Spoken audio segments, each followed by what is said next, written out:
வணக்கம் ஜோதிட நண்பர்களே. இன்னைக்கு நாம என்ன பார்க்க போறோம் அப்படின்னா, குல தெய்வ அனுகிரகம் யாருக்கு கிடைக்காது அல்லது கிடைப்பதில் பிரச்சனை யாருக்கு ஏற்படும் அப்படின்றத இன்னைக்கு ஒரு வீடியோவோட பார்க்கலாம்.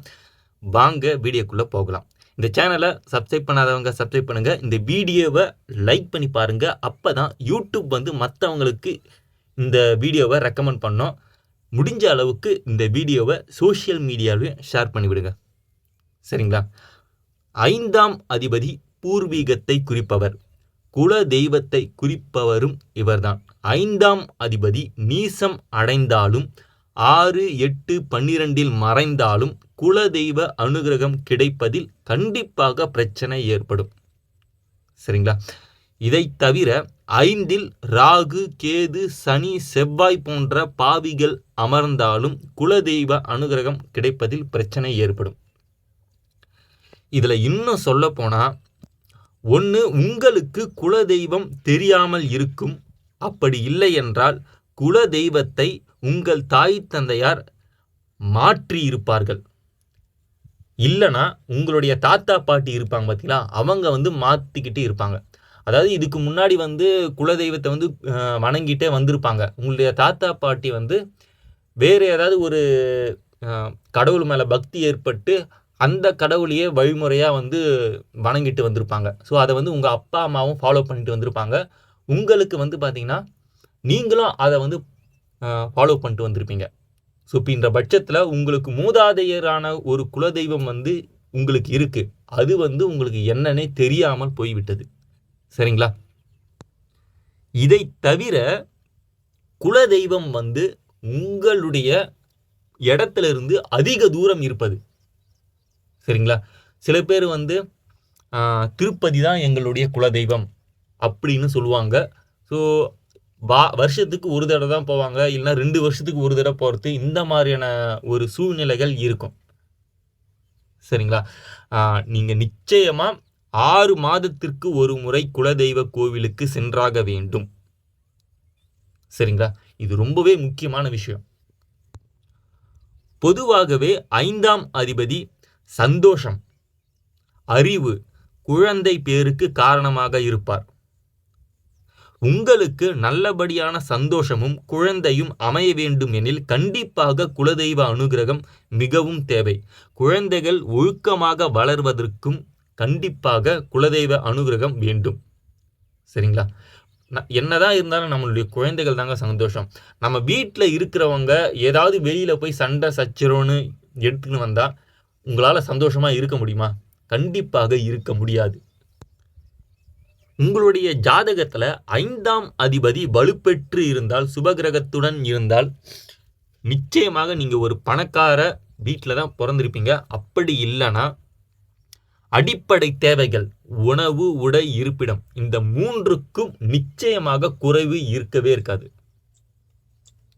சரிங்களா? உங்களுடைய குடும்பம் குலதெய்வத்தால் ஆசீர்வதிக்கப்பட்டு இருக்கும். இதையும் நீங்கள் எடுத்துக்கணும். சரிங்களா? உங்கள் ஜாதகத்தை எடுங்க. 5ல் சுபகிரகங்கள் இருக்கணும். அப்படி இல்லைன்னா 5ஆம் அதிபதி சுபர் வீட்டில் இருக்கிறாரு, இல்லைனா 6, 8, 12 மறையாமல் இருக்கிறாருனாலே கண்டிப்பாக நிச்சயமாக உங்கள் வாழ்க்கை சந்தோஷமாக இருக்கும். நீங்கள் ஒரு பணக்கார வீட்டில் தான் பிறந்திருப்பீங்க. இதில் மாற்று கருத்தே கிடையாது. 5ஆம் அதிபதி மிக மோசமான நிலைமையில் இருக்கும்போது தான் நீங்கள் கஷ்டப்படுறீங்க. அதாவது ஆரம்ப காலகட்டத்தில். சரிங்களா? உங்கள் பிறக்கும் போதே உணவு, உடை, இருப்பிடத்திற்கு மிகவும் கஷ்டப்படுற குடும்பத்தில் பிறந்து வளர்ந்தவங்களாக இருப்பீங்க. சரிங்களா? மற்ற ஜாதக அமைப்புகளை பொறுத்து நீங்கள் படிப்படியாக மேலே வரத்துக்கு வாய்ப்புகள் இருக்குது. சரிங்களா? என்னதான் 9ஆம் வீடு தெய்வ அனுகிரகத்தை குறிப்பிட்டாலும் 5ஆம் அதிபதி தான் உங்களுடைய குல தெய்வ அனுகிரகத்தை குறிப்பிடும். சரிங்களா? 5ஆம் அதிபதி தான் சந்தோஷத்தை குறிப்பிடுவார். 5ஆம் அதிபதி நீங்கள் வலிமையாக இருக்கிற ஜாதகக்காரர்கள் எல்லாரையுமே பாருங்க, அவங்க சந்தோஷமாக இருப்பாங்க. குடும்பத்துடைய அனுகிரகம் கிடைக்கும். சொந்தக்காரங்களுடைய அரவணைப்பு கிடைக்கும். ஏதாவது ஒரு பிரச்சனை அப்படின்னா சொந்தக்காரங்க முன்னாடி நிற்பாங்க. சரிங்களா? சொந்தக்காரங்க கூட அதிகமாக சண்டை சச்சரவு இருக்கிறது ஒரு நார்மலான விஷயம்தான். ஆனால் ஒரு பிரச்சனைன்னு வரும்போது உங்கள் கூட இருப்பாங்க. சரிங்களா? அதனால் 5ஆம் அதிபதி மிகவும் மோசமான நிலைமையில் இருப்பவர்களுக்கு, 5ஆம் இடம் கெட்டு போனவர்களுக்கு நிச்சயமாக உங்களுடைய குலதெய்வ அனுகிரகம் கிடைப்பதில் பிரச்சனை இருக்கும். ஸோ நீங்கள் இதற்கு என்ன பண்ணணும், இதற்கு பரிகாரம் தான் என்ன அப்படின்னா, கண்டிப்பாக 6 மாதத்திற்கு ஒரு முறை குலதெய்வத்தை சந்திப்பது நல்லது. ஃபஸ்ட்டு விஷயம். 2வது விஷயம், குலதெய்வத்தின் பெயரில் குறைந்தபட்சம் 10 பேருக்காவது நீங்கள் தானம் பண்ணணும். இல்லைனா 7 பேருக்கு மேலே கண்டிப்பாக இருக்கணும். சரிங்களா? குலதெய்வத்தின் பெயரில் தான தர்மம் செய்ய வேண்டும். இது 2வது விஷயம். சரிங்களா? 3வது விஷயம், உங்களுடைய சொந்தக்காரங்களுக்கு, சரிங்களா, உங்களுடைய சொந்தக்காரங்களுக்கு ஒரு பிரச்சனை அப்படின்னா உங்களால் இயன்ற உதவியை செய்ய வேண்டும். சரிங்களா? இந்த 3 விஷயத்தையும் நீங்கள் செய்தாலே போதும். நிச்சயமாக குலதெய்வத்தின் அனுகிரகம் கண்டிப்பாக கிடைக்கும். உங்கள் குலதெய்வ பேர் தெரியல அப்படின்னா நிச்சயமாக எப்படியாவது கண்டுபிடிக்க முயலுங்க. உங்கள் தாத்தா பாட்டி கிட்ட விசாரிங்க, உங்கள் அப்பா அம்மா கிட்ட விசாரிங்க, சொந்தக்காரங்க கிட்ட யாருக்கிட்டையாவது விசாரித்து இதுக்கு முன்னாடி நீங்கள் எந்த குலதெய்வத்தை வந்து வணங்கிட்டு இருந்தீங்க அப்படின்னு தயவுசெய்து கேட்டு தெரிந்து கொள்வது நல்லது. கண்டிப்பாக அப்பாவுடைய குலதெய்வம் வந்து தெரியலனா கூட அம்மாவுடைய குலதெய்வத்தை தேடி கண்டுபிடிப்பது நல்லது. சரிங்களா? அப்பாவோட குலதெய்வ பேர் வந்து சில பேருக்கு மறந்துடலாம். அம்மாவுடைய குலதெய்வ பேராவது கண்டிப்பாக ஒருத்தருக்கு ஞாபகம் இருக்குங்க. கண்டிப்பாக இருக்கும். சரிங்களா? இந்த 2 பேரோட குலதெய்வத்தையும் மறந்துட்டீங்க அப்படின்னா கண்டிப்பாக ரொம்ப கஷ்டம்தான்.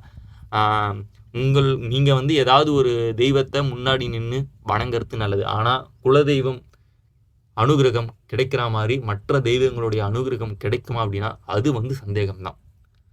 சரிங்களா? ஓகே நண்பர்களே, ஏதாவது டவுட் கிளாரிஃபிகேஷன் இருந்ததுன்னா கீழே கமெண்ட் பண்ணுங்கள். நன்றி.